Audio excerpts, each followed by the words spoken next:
እነዚህን ምልክቶች ሳታውቁ ቁርአንን አስተካክዬ ማንበብ እችላለሁ ማለት ፈጽሞ የማይታሰብ ነገር ነው። ቁርአንን በትክክል ለማንበብ እነዚህን በየአንቀጹ በተደጋጋሚ የምናገኛቸውን ምልክቶች ማወቅ ይቅር የማይባል ግዴታ ነው። በዛሬው ቪዲዮ እነዚህን ምልክቶች ቀላል በሆነ መልኩ አንድ በአንድ ከነ ምሳሌያቸው የምናይ ይሆናል። ለቻናሌ አዲስ ከሆናችሁ ሰብስክራይብ እንድታደርጉ በአክብሮት እየጋበዝኩኝ ቀጥታ ወደ ምልክቶቹ እናልፋለን። እነዚህ ከላይ በኩል ያሉት ቁርአን ውስጥ የምናገኛቸው ሁሉም የተንዊን አይነቶች ናቸው። ተንዊን ማለት በአጭሩ የአንድ ቃል መጨረሻ ላይ የሚጨመር ን የሚል ድምጽ ማለት ነው። ለምሳሌ ሙሐመድ የሚለው ላይ ሙሐመዱን፣ አህመድ የሚለው ላይ አህመዱን የሚል ድምጽ መጨመር ማለት ነው። ታዲያ ቁርአን ውስጥ ሶስት አይነት የተንዊን አይነቶች አሉ፣ ፈትሐተይን፣ ከስረተይንና ضመተይን። ሆኖም እያንዳንዳቸው ቁርአን ውስጥ ሶስት አይነት አቀማመጥ አላቸው። አንድ በአንድ እናያቸዋለን። ከፈትሐተይን እንጀምራለን። የመጀመሪያው እነዚህ ተነባብረው ያሉት ሁለቱም የፈትሐ ምልክቶች እኩል በኩል ተቀምጠው ካገኘናቸው ን የሚለውን ድምጽ በግልጽ ማንበብ ወይም ማውጣት ይኖርብናል ማለት ነው። ይህ አይነቱ አነባብ ኢዝሃር ተብሎ ይጠራል።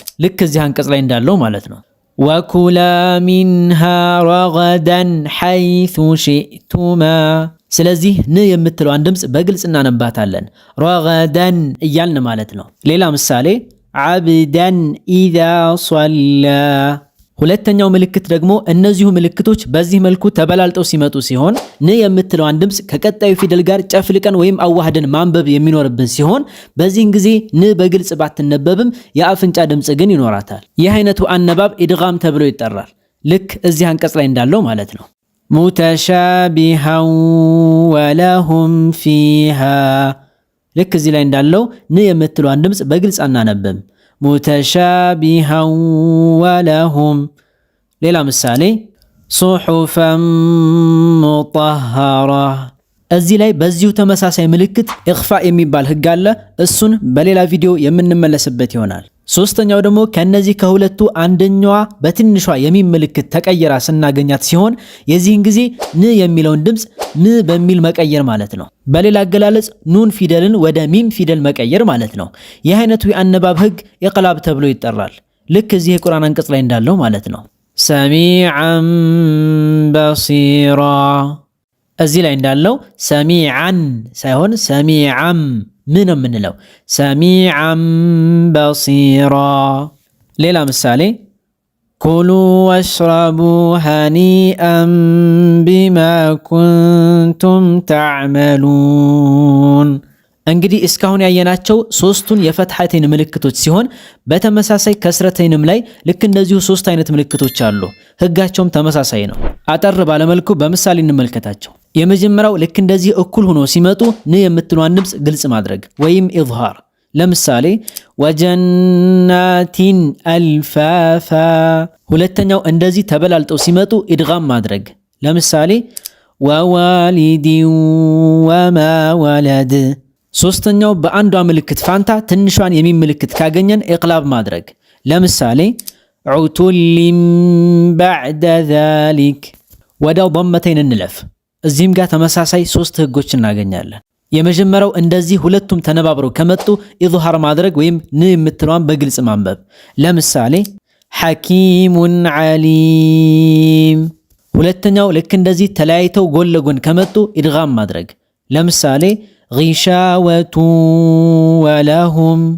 ሶስተኛው ልክ እንደዚህ አንዷ ምልክት በሚም ተቀይራ ካገኘን ኢቅላብ ማድረግ። ለምሳሌ ሰሚዑን በሲር። እስኪ እነዚህን ሶስቱንም ምልክቶች በደንብ ለመለየት እንዲመቸን ሶስቱንም ምልክቶች የያዘ አንድ አንቀጽ እንመልከት። መጀመሪያ እድሉን ለእናንተ ልስጣችሁ፣ እስኪ ሞክሩት።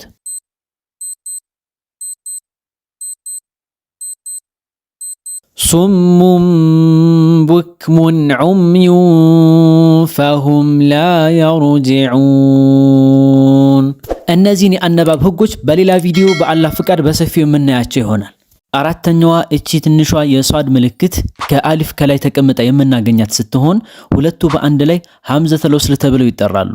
ስሟም የመጣው ወስል ከሚለው የአረበኛ ቃል ሲሆን ማያያዝ ማለት ነው። ስለዚህ እቺን ምልክት ወይም ፊደል በቃላት መካከል በምናገኛት ጊዜ አያያዥ ስለምትሆን ሙሉ በሙሉ አትነበብም። ለምሳሌ ቁል ሁወ አላሁ አሐድ። እዚህ ላይ አሁን ቁል ሁወ አላሁ ነበረ፣ ነገር ግን በቃላት መካከል ስለመጣች አ የምትለዋ ወይም ደግሞ እቺ ሐምዘተል ወስል አትነበብም። ቁል ሁወ አላሁ አሐድ። ሌላ ምሳሌ ፈሰሊ ሊረቢከ ወንሐር ወኢንሐር ሳይሆን ወንሐር ብለን ሐምዘቱል ወስሏን በቃላት መካከል ስናገኛት አናነባትም። አምስተኛዋ እቺ የሱኩን ምልክት የምትመስለዋ ሞላላ ክብ ስትሆን ከቁርአን ውጭ ያሉ የአረበኛ መጽሐፎች ላይ እንደ ሱኩን የምታገለግል ቢሆንም ቁርአን ላይ ግን ሱኩን አይደለችም። ይልቁንስ እሷ የተቀመጠችበት ፊደል እንደማይነበብ ለመጠቆም የመጣች ምልክት ናት። ለምሳሌ ፈልየዕቡዱ ረበ ሃዘል በይት እዚህ ላይ እንደምናየው ፈልየዕቡዱ ከሚለው ከዋው ቀጥሎ አሊፍ ላይ ይቺው ምልክት ተቀምጣለች። ስለዚህ ይችን አሊፍ አናነባትም ማለት ነው። ፈልየዕቡዱ ብለን አናነብም። ፈልየዕቡዱ ብቻ ብለን ነው የምናነበው። ሌላ ምሳሌ ወላ ተቁለነ ሊሸይኢን ኢኒ ፋዒል እዚህ ላይም ልክ እንደዚሁ ከሽን ቀጥሎ ያለችው አሊፍ አትነበብም።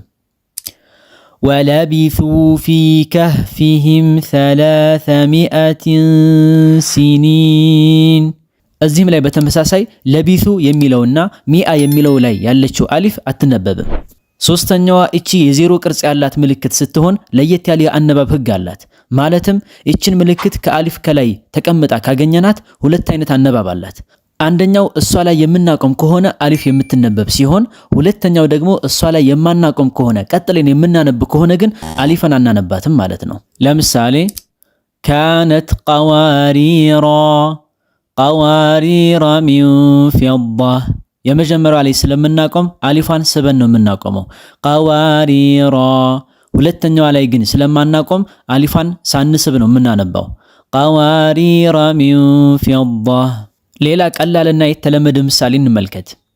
የቁሉነ ያ ለይተና አጣዕና አላህ ወአጣዕና ረሱላ እዚህ ቦታ ላይ የአንቀጹ መጨረሻ ወይም ማቆሚያ ስለሆነ አሊፋን ስበን ነው የምናቆመው ወአጣዕና ረሱላ። ነገር ግን ማናቆም ቢሆን ኖሮ አሊፋን አንስባትም ወይም ደግሞ አትነበብም። ወአጣዕና ረሱላ ብለን ሳንስብ ወይም አሊፍን ሳናነብ እንቀጥላለን ማለት ነው። ሰባተኛዋ እቺ የነጥብ ቅርጽ የምትመስለዋ ምልክት ለየት ያለ የአነባብ ህግ ሲኖር የምናገኛት ምልክት ስትሆን ከፊደል ከላይ ወይም ከታች ተቀምጣ ልናገኛት እንችላለን። ለምሳሌ እቺ ምልክት ከአሊፍ ከላይ ሆና ስትመጣ አሊፍን በግልጽ ሳይሆን በስሱ ማንበብ እንዳለብን የምታመላክት ናት። ለምሳሌ እዚህ አንቀጽ ላይ እንዳለው አዕጀሚዩ ብለን ሁለተኛው ላይ ያለችውን አሊፍ በግልጽ አናነባትም። ሳይሆን የምንለው አዕጀሚዩን ብለን በስሱ ማንበብ እንዳለብን ለመጠቆም ነው። በነገራችን ላይ ይህን አንቀጽ እንዴት እንደሚነበብ በሰፊው ከዚህ በፊት የሰራሁት ቪዲዮ አለ፣ እዛ ላይ ሄዳችሁ ማየት ትችላላችሁ። ከዚህ በተጨማሪም እቺ ምልክት ያለችባቸውን የቁርአን አንቀጾችን እንዴት እንደሚነበቡ ሰፊ ያለ ህግ ስላለው በሌላ ጊዜ በሰፊው በሌላ ቪዲዮ የምናየው ይሆናል ኢንሻአላህ። ስምንተኛዋ እቺ የያ መድ ምልክት ስትሆን በግልጽ እንደምናየው የያ ቅርጽ ባይኖራትም ነገር ግን ልክ እንደ ያ መድ ታገለግላለች። ለምሳሌ ሊኢላፊ ቁረይሽ ኢላፊሂም አሁን እዚህ ላይ ከሐምዝ ቀጥሎ ያለችው እቺው ምልክት ልክ እንደ መጀመሪያው ላይ እንዳለችው ሊኢላፊ እንደሚለው ላይ ያለችው ያ ከሷ ጋር ተመሳሳይ ነው። ሐምዝን ስበን ነው ማንበብ ያለብን። ሊኢላፊ ብለን እዚህ ላይ ያን እንደሳብ ነው። እዚህኛውም ላይ ልክ እንደዚሁ ኢላፊህም ብለን መሳብ ይኖርብናል። ምክንያቱም እቺ ራሷ ያመድ ስለሆነች ማለት ነው።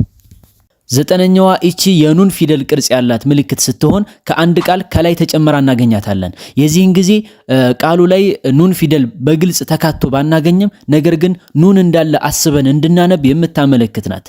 ለምሳሌ ወከዛሊከ ኑንጂል ሙእሚኒን አሁን እዚህ ላይ ኑንጂ ብለን ንን ጨምረን እንድናነብ ያደረገችን ይቺ ኑን ምልክት ናት። ነገር ግን በግልጽ ካየነው ግን ኑጂ ብለን መሃል ላይ ኑን ፊደል የለም። ነገር ግን ኑን እንዳለ አስበን እናነባለን። ኑንጂ ወከዛሊከ ኑንጂል ሙእሚኒን። አስረኛዋና የመጨረሻዋ ምልክት እቺ የሲን ምልክት ስትሆን ሁለት አይነት አመጣጥ አላት። አንደኛው ከሷድ ከላይ ተቀምጣ የምትመጣ ሲሆን የዚህን ጊዜ ከሷድ ይልቅ በሲን ማንበቡ የተሻለ ነው የሚል መልእክት አላት። ለምሳሌ ወላሁ የቅቢዱ ወየብሱጡ እዚህ ላይ በሲን ማንበቡ የተሻለ ነው ከሷድ ይልቅ ማለት ነው። ወየብሱጡ። ሌላ ምሳሌ ፊል ኸልቂ በስጣህ ሲን ነው የምናደርገው ሷድ ሳይሆን ማለት ነው። ሆኖም ከሷድ ከስር ተቀምጣ ካገኘናት ግን በሁለቱም ማንበብ እንችላለን። ከፈለግን በሷድ ከፈለግን በሲን። ነገር ግን በሷድ ማንበቡ በብዛት የተለመደና የታወቀ ነው። ለምሳሌ አም ሁሙል ሙሰይጢሩን በዚህ መልኩ በሷድ ማንበብ እንችላለን። አሊያም ደግሞ በሲን ማንበብ እንችላለን። አም ሁሙል ሙሰይጢሩን። መርሐባ። እንግዲህ የዛሬው ቪዲዮአችን ይሄን ይመስል ነበር። በጣም በርካታ ጥቅሞች እንዳገኛችሁበት ተስፋ አደርጋለሁኝ። ለሌሎችም በርካታ ወንድምና እህቶች ይህ ትምህርት እንዲደርሳቸው ቪዲዮውን ላይክ እና ሼር ማድረግ እንዳይረሳ። ቁርአንን በኦንላይን ከቃኢዳ ጀምሮ እስከ ሒፍዝ ድረስ ለመማር የምትፈልጉ ኮሜንት ላይ በማስቀምጥላችሁ የቴሌግራም አድራሻ ብታናገሩኝ ማግኘት ትችላላችሁ። በቀጣይ በሌሎች ቪዲዮዎች እስክንገናኝ ድረስ መልካም ጊዜ እመኝላችኋለሁ። ወሰላሙ አለይኩም።